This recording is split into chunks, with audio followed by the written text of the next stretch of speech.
Brownfield's Megan Grebner. With us today, Philip Good, a director on the United Soybean Board, secretary to be precise. We're going to talk today about soybean infrastructure. Let's first talk about the role that infrastructure plays in demand, but also really the success of U.S. soybeans. Wow. I think so much when I think of that. So I've had the opportunity over the last year or two to visit a lot of different sites.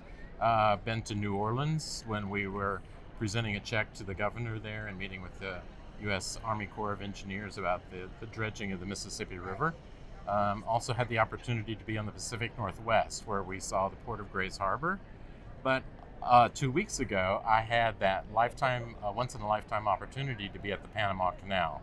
And that was just an amazing experience to see products going all around the world, going through Panama, and realizing that a rain in Panama can affect the cost of freight for soybeans coming from, Mississippi in the United States. So let's talk, for those who may not know, talk about the Panama Canal and the difference in the role that it plays in U.S. exports of soybeans. Well, before our group of See for Yourself went there on a mission trip, and that was just our first stop between Panama and Colombia, I never realized before that it's not a direct shot. So it is actually a lake, a stair step up and a stair step down, and it crosses the lake there at Panama. And so it's all fresh water, and it's fed by the rains in Panama. So right now, with this current dry situation in Panama, they don't have as much fresh water to allow as many ships through. Therefore, freight rates are slightly up in order for the ships to pass through. So that lake is also the drinking water source for the people of Panama.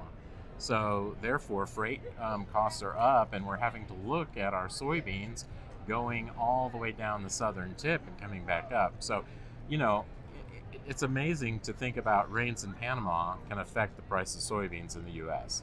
Infrastructure for soybean exports is diverse and interesting. It's kind of an all of above approach, right? So it's not just ships or barges that go down the major inland waterway system. It's also rails. It's also truck. So talk to me about how our system in general and our infrastructure system makes U.S. soybeans more competitive on a global market. We're very fortunate for what we have here in the U.S. I think it's one of our advantages over many of the countries that we've had the opportunity to visit and work with. So we've got great road systems. We have railway, as you mentioned. We also have, we often think about things going down the Mississippi River or out the St. Lawrence Seaway, but it's two-way traffic, just like our highways. So we have inputs coming up, we have products coming up the rivers and going down the rivers. So we're very fortunate. When I was in Colombia 2 weeks ago, saw that their landscape, the mountains, their lack of harbor issue, all the things that they're facing in their country just because of the natural resources that they have there. They're facing more difficult situations and freight rates than we are in the U.S. So we do have a competitive advantage in the U.S. because of our infrastructure. I think it's interesting when you start talking about Brazil specifically, how long it takes for soybeans to make it from a field down to a port for export. When you talk to soybean farmers, maybe if they don't know that or they don't see what it's like in other countries, what do you want them to take away about the soybean checkoff's investment in infrastructure and why it's so important? Well, we've had the opportunity to help with research. So a lot of, on the USB, we're all about research, education, and promotion. So research, what we've been able to help for the funding as far as background work and some of the reports that are necessary for like the deepening of the river, those have all been great programs to help with lowering those transportation costs. And so our competitive advantage or the lack thereof is affecting the market on a daily basis. Talk to me a little bit about some of those strategic partnerships. I'm assuming you work along with like the Soy Transportation Coalition to be able to, one, highlight areas that need to be highlighted, but also then educate and promote as well. So on our trip 2 weeks ago, with the See for Yourself program, we were able to take young participants with us, which was an educational experience really for all of us at the time. So we were at the Panama Canal. We had Soy Transportation Coalition was there as well, educating us, working with our partners there, working with our partners on all the different coasts and around the world. So they're working whether it be on the Pacific Northwest, the Gulf Coast, the Panama Canal. We've got some great partners and great collaboration. You mentioned with the lack of rains in Panama, what other options are we examining or looking towards to be able to export? Are we looking at different ports? Are we looking at different entryways and export areas instead of maybe down the Mississippi or down through the Gulf of Mexico? I think it's all on the table. One of the things that I really enjoyed about our last board of directors meeting that we just held in Louisville, Kentucky, was the opportunity to just dream big, to discuss a Christmas wish list, so to speak, of ideas. And that was just a really cool opportunity to have some of the top, in my viewpoint, some of the best farmers in the nation gather together and come up with ideas and say, what about this? What about that?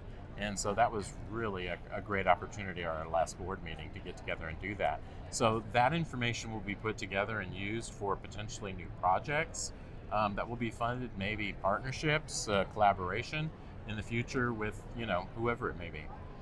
Philip, as you talk to and look at the investment of soybean checkoff dollars, how we talk about infrastructure and its importance, but overall, talk to me about the return on investment and the crucial role that plays. Well, one of the things that we are required by USDA to do is to do a report and research on what that return on investment is. And the most recent number that we have is now 5 years ago, and that number is $12.34 is our return on investment for every dollar that we have invested at USB.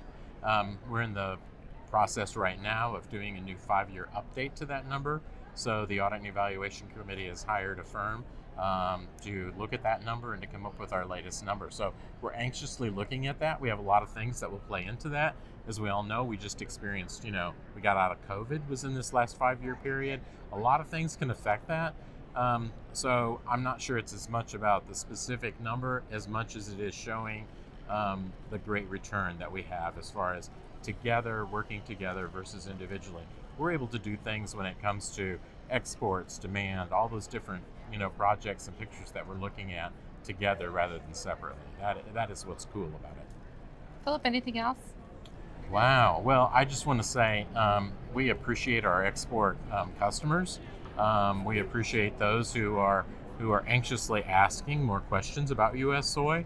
It was a cool opportunity to be in Colombia and see, like some new raceway technology in aquaculture, to look at their soy inclusion in their catfish feed, tilapia, redfish. We're able to see processing and go to the supermarkets. So looking at the consumer and what they're doing there, it was really interesting. I love to see what our customers are looking at and purchasing in the grocery store or the supermarket in other countries, not just our own. Philip, thank you so much. Thank you. Appreciate it. I'm Megan Grebner with Managing for Profit, a content partnership with the United Soybean Board on Brownfield.